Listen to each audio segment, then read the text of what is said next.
Today on CityCast DC, we are talking about how the Netanyahu visit disrupted local DC. We're talking about a catfight over a Georgetown mansion. And we are going to tell you what you need to know about the 2024 DMV Made Festival. I'm here with my CityCast colleagues, Julia Karen and Priyanka Tilve.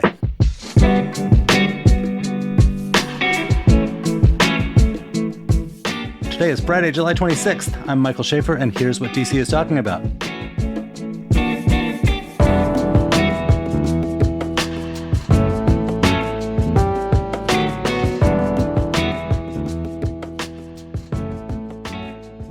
Hey, guys. Hey. Hey, y'all.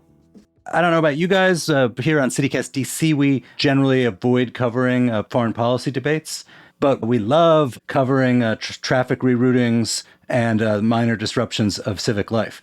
And there was a lot of those tied up with the visit of the Prime Minister of Israel, Benjamin Netanyahu, this week. Yeah, it was crazy. I personally know several people who had severe traffic delays because of the Netanyahu visit. Did either of you encounter it or know people?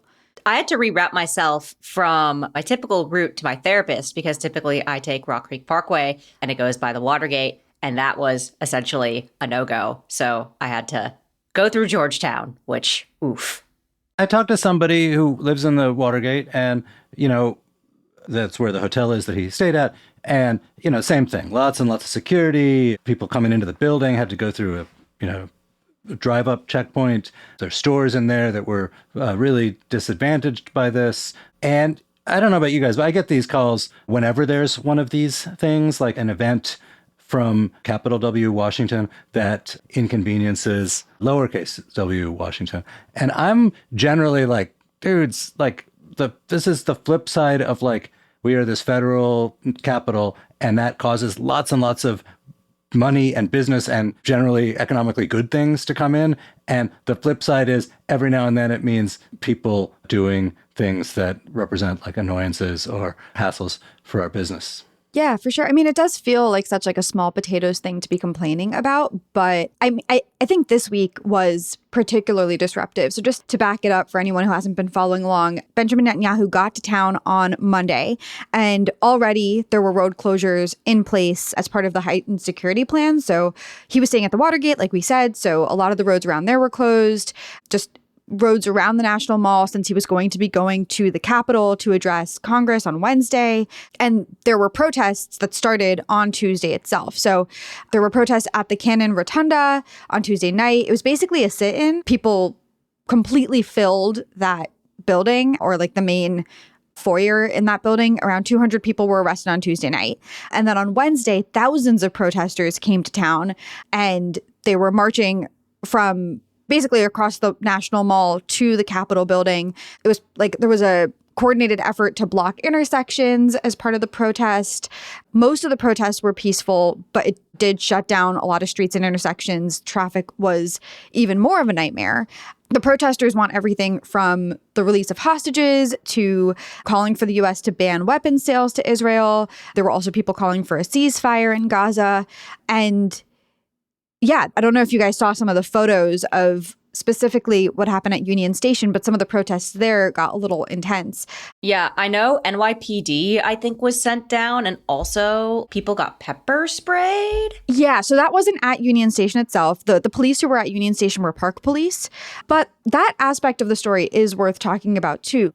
Part of what makes protests and protest response in DC so unusual is that we have so many different jurisdictions coordinating. So you've got Park Police, you've got Capitol Police, you've got MPD. And in this particular case, they did have 200 NYPD officers specially sworn in as Capitol Police just for this week. NYPD tweeted that they were doing that. So that's 200 officers involved in this protest response who aren't used to working in DC. I feel like MPD, Capitol Police, Park Police, they're used to the massive protests we have here. And I think they... Wait, sorry, I'm misunderstanding. This is a city that has the March on Washington. We have protests of literally 1 million people. Thousands of protesters in Washington is not that big a deal. Is there some implication in what you're saying that the authorities acted wrongly, didn't handle the crowds the way they should have? It seems to me like if people are blocking intersections, you're not allowed to block intersections. It's an act of civil disobedience for which you get arrested. That seems their job, if the authorities at that point, is to facilitate the flow of traffic. Yeah, I mean, arrests are one thing. Only 23 people were arrested on Wednesday. I do think pepper spraying feels a little unnecessary in a situation like this when there's peaceful protesters. And Capitol Police did tweet out that they pepper sprayed. Obviously, they say that protesters were getting violent. Protesters say that they weren't. So it's a matter of which side you believe in this case. Well, I have to say about these protests, particularly in, I think like living in Washington, whether you are, whatever you think about a particular cause, like we almost become like there's so much protest activity. There's so many things that cause lots of people who, share a fervent belief in something to come here to manifest their views or grievances, that we almost become like theater critics. It's like it happens in front of us. And this one, going back to last fall, I've been baffled by the reads of the city. Like there was an event around the holidays when the mayor of D.C., Muriel Bowser, was on the stage with a number of mostly black ministers. It was like a Christmas event. They were singing Christmas songs, and these protesters interrupt them. The protesters were not mostly from the black community. And it was like, guys, like the optics of this are terrible. And there's plenty of people in this room who basically are going to line up with you on the merits of the issue. Or I was at the Palisades 4th of July parade, and every cause is represented in that parade, mostly local yokel, bike lane, that kind of causes. But there was a ceasefire protest. They wanted the D.C. Council to call for a ceasefire. That was one of the floats in the parade. Totally legit. I was like amazed that it's this like hokey parade. Everyone's waving American flags and la-di-da. Instead of doing that, it was like this group they were chanting in Spanish, which I didn't really understand, but it wasn't like, hey, folks lining up for this patriotic parade, be on our side because that reflects your American values. Like it's, be on the side of the underdog here, be with us. It wasn't that at all. It was like almost like intentionally alienating. And I sort of feel like if you're going to like go out and sweat and take a day that you could be hanging out with your friends at a protest, you should probably have a theory of the case of like how you're going to bring people along or cause your cause to like advance. Yeah, I do think as journalists, we are extra tough on this kind of thing because like knowing your audience is journalism 101. And I feel like sometimes protest movements aren't necessarily thinking about their audience when they go out there. They're looking to make the biggest splash or like make headlines by being provocative in some way. And sometimes that works for them. Like sometimes that's what gets them the media attention. But I suppose it's not always positive media attention. But I hear your point. So that I've always been kind of not dismissive, but sort of thought like, hey, having occasional enormous events, whether it's like the IMF World Bank meetings or the NATO summit that like just like disrupt traffic or screw things up or cause, a lot of VIPs with heavy security details to come through town. That's just sort of the cost of living here. And the upsides of that are way more. But the person I was talking to who lives in the Watergate sort of made the point that actually when you move away from like the NATO summit or the government to like the level of a hotel, that is a for-profit business. And a client that they are taking in, someone they're renting a bunch of rooms to, as a result of that, all these other security things have to happen in that building that inconvenience, residents or other businesses or so on. And that seems like not quite the same open and shut case. I'm not quite sure what the moral adjudication of it is, because it's like technically it's not the Watergate Hotel's fault that people want to protest or target one of their guests. On the other hand, it's a for-profit company. They are no doubt, pricing those rooms based on what it's going to cost to make them whole. And if it's taken a bite out of some of their neighbor businesses, that's actually, I would actually love to talk to like a business ethicist about like how we ought to think about that. Because I'm not quite sure. I don't know what you guys think. Yeah, no, you're right. It is an interesting question for the businesses around these hotels. Like the hotel benefits from the dignitary staying, but all of the other businesses in the area that were impacted by the street closures, mom and pop shops and what have you, they're not getting any benefits from the person staying there. And I wonder if there's any thought from the city or the federal government for like potentially compensating them. And I doubt that there is, but I think there should be. Now, like I could say, like if I had a restaurant and I seated you, Priyanka, in my restaurant, and lots of people wanted to kill you, and therefore there had to be heavy security that screwed things up for all of my fellow businesses. Is that my fault that I'd have to compensate? Is that your fault? And you'd have to be turned away at the door because it's not worth our while to have you on the block. Like, it's just, there's just like a thorny bunch of issues there. And like who should pay, or should we just like chalk this up as like cost of doing business in a city that attracts a lot of sometimes controversial, appalling people from around the world? Yeah, I mean, it goes back to what you were saying at the very beginning. Like, these types of events bring business to DC. They also hurt business in DC. And I guess businesses here have to decide whether the pros outweigh the cons.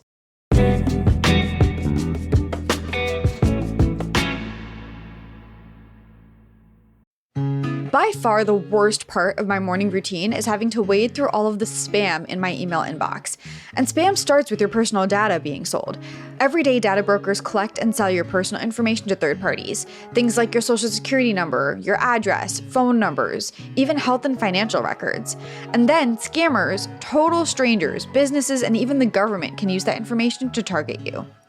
Unless you've got Incogni. Incogni. It's this program that totally scrubs your personal information from the web. It only takes 3 minutes to set up, and once it's up and running, Incogni tackles more than 180 data brokers and people search sites. Plus, there's a 30-day money-back guarantee. I love a money-back guarantee. Make your mornings spam-free. Get Incogni today. And actually, there's a special code only for CityCast listeners to get 55% off the annual plan. Just go to incogni.com, incogni.com, and use the code CityCast for, again, 55% off. Once again, that's incogni.com, code CityCast.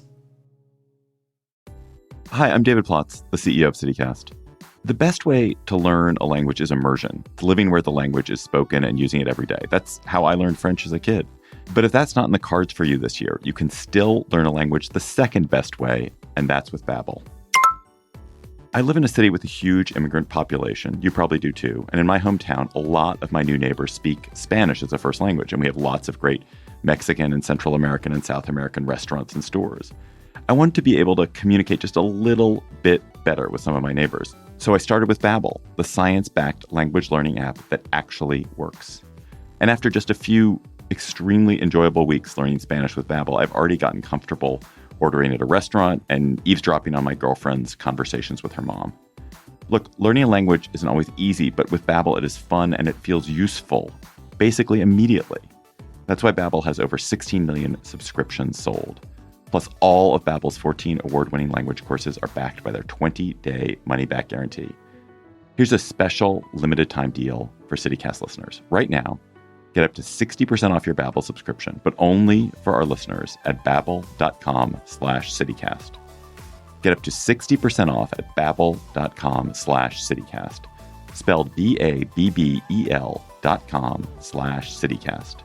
Rules and restrictions may apply.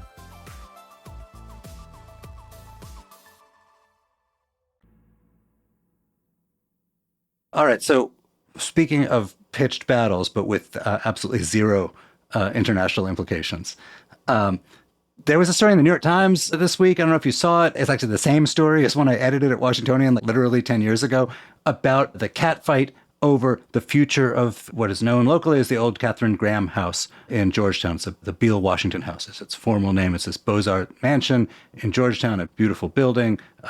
Katharine Graham, the publisher of the Washington Post, legendary local figure, lived there for years.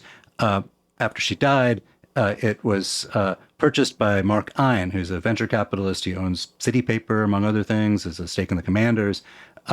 And he got married, had some young kids. They wanted to move into this house. They wanted to do a bunch of stuff to it. It's an old, somewhat dated now house. They wanted to put in a garage and a gym and more room for the kids and stuff.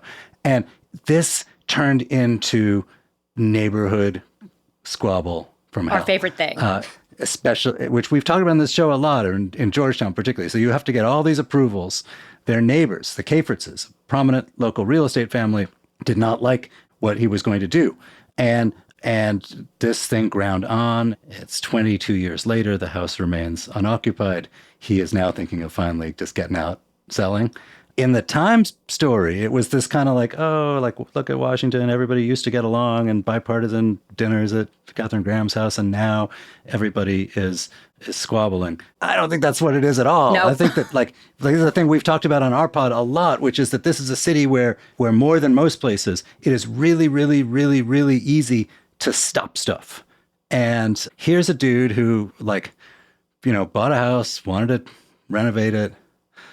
Maybe his idea of what to do was tacky. Maybe it wasn't.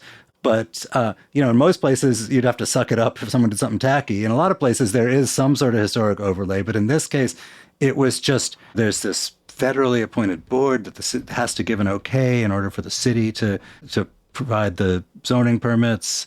It was just really pretty easy to stop the stuff for people who wanted to stop it, and very hard for this family to get things going. Yeah, I was going to say, didn't Ein try to redo the plans? Like, I'm looking at this and he wanted a garage, a basement gym, just nothing like crazy. Just like, I would prefer to not park my car on the street. Well, right. And look, if you're from Georgetown, where most people, even many fancy people, park their cars on the street because that's just the nature of that neighborhood. There was even a quote in the Times story of lots of us walk a long distance to our house after we park on the street because that's what it's like to live in Georgetown. But on the other hand, dude wants to spend money like cantilevering in an underground garage into his house. Like, I mean, I'm all for preserving the historic look of the place, and I think they probably could have been done even if we knew that underground there was like a secret modern garage.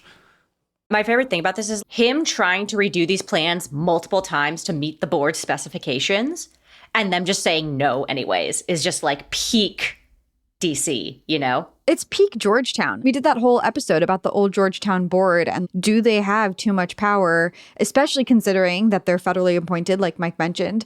I think that this story just really gets to the heart of that. And I think it's interesting because it's like a person in power pitted against the old Georgetown board, which normally we're talking about like random average earners, average residents. And so this story just feels more gossipy, tabloidy because of the main person at the center of it. Right, because he comes from a class of people who are accustomed to getting their way. Mm-hmm. But look, in DC, I mean, again, we've talked about this a ton, and it's a subject of my obsession. But like in certain specific neighborhoods, like Georgetown, as well as like anywhere within, I forget what distance, but a rather short distance of federal parkland, which means lots of people, you need one of the federal boards' sign off in order to do anything, which means like a lot of people like who live in like Mount Pleasant near Rock Creek Park and want to put a roof deck on their house have to go through this process that costs money and time and whatever to get an approval, or they just don't do it and break the law, which you could probably get away with, but which is just like a pretty cruddy way to have a society where you're sort of assuming that people are going to break the law. I don't think you should have rules if you don't want to have them. I also do feel like it's harder to get away with this kind of thing in Georgetown. It feels like there are just eyes everywhere. Oh, yeah, for sure. If you started trying to do construction to set up an underground garage, I feel like the neighbors would be like, did you get approval for that? I don't know about that. Oh, for sure. At the same time, because of this, Ein is living in Virginia. This is a guy who could be in Georgetown all the time, frequenting businesses and making these businesses tons of money. But because he doesn't live in this house anymore and doesn't want to, they're missing out. It baffles the mind a little bit, The key variable here, right, is when you make your place, your city, your neighborhood, whatever, a pain in the butt to like own property, sell property, buy property, put a roof deck on your row house, that all adds up. It's like it adds an extra little cost. And if you're the kind of person who wants to have a house in Georgetown or a roof deck in Mount Pleasant or something, there's probably not a lot of Virginia that is going to be attractive to you. But making your city more annoying has some upsides. It keeps people from doing ugly, tacky stuff that you don't like. But it also has some costs. And I think the smart policy weighs the costs against the benefits. And in the stories like this, it's like, boy, DC's costs and benefits are totally out of whack here. Yeah, I am curious to see how this is going to affect the sale, like all of this reporting, how it's going to affect the sale of the place and if it's going to make it harder. For sure. CityCast DC buys the Graham house. Let's go. You guys got millions of dollars lying around somewhere to do it? Oh, yeah. Let me just pull out that trust fund. Pull the cash out of my mattress.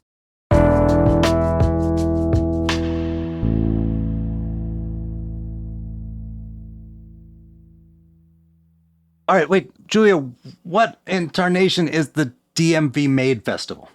So this DMV Made Festival is by Words, Beats, and Life.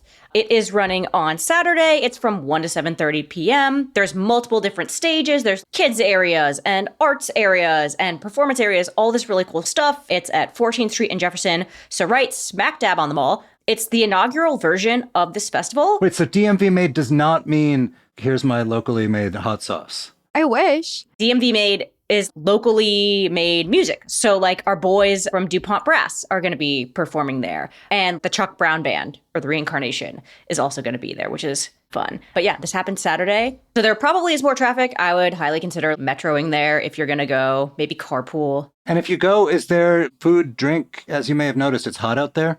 And the mall is not as many virtues, but shade is not one of them. There'll be the food trucks, I imagine. I mean, wear sunscreen, bring an umbrella potentially. My mom is a big fan of umbrellas for the sun. So I make fun of her endlessly, but it is smart. What does she do like in a crowded situation? Because the thing of umbrellas is like not so good if there's a lot of neighbors around. Yeah, that's a good point. She holds her hand up high. Full Mary Poppins it. Yeah, exactly. Yeah. Also, like, it's not just music, right? Like, I think I read that there's going to be dancing, poetry, like drum circle, stuff like that. So there's a couple of different stages. There's like the main stage, which is where like DuPont Brass and Chuck Brown Band are going to be. There's a different separate concert stage. There's a storytelling and poetry pavilion. There's a whole family stage. So if you want to bring your kids, there's going to be like a juggling performance and a workshop. So if your kids are into magic and into juggling, that's a way to get them out. There's also a dance stage by One Take Studios. If you want to go to the open dance floor from 1 to 1:30 at the peak heat of DC summer, you're welcome to do it. Honestly, I think that sounds like a great time. And at the Storytelling Pavilion, I see that Story District is going to have a slot around 4 p.m. and they do really great stuff. So might be worth checking out. Yeah. Any of you guys interested in going, gonna frequent, or not so much? I think I avoid them all on hot summer fest. I mean, Fair enough. The thing of like, it's like the Folklife Festival. It always happens to take place at the worst weather of the year. It is rough, these summer Saturdays. But I think that the weather's been slightly better over the last week compared to the heat wave that we were having. So Saturday looks like it's going to be in the 80s. It could be worse. It's a day for hand dancing, if you ask me. Exactly. Get out there for that open dance floor. All right. Well, Priyanka, Julia, awesome to see you guys. Thanks, Yeah, Mike. great to see you too. Thanks.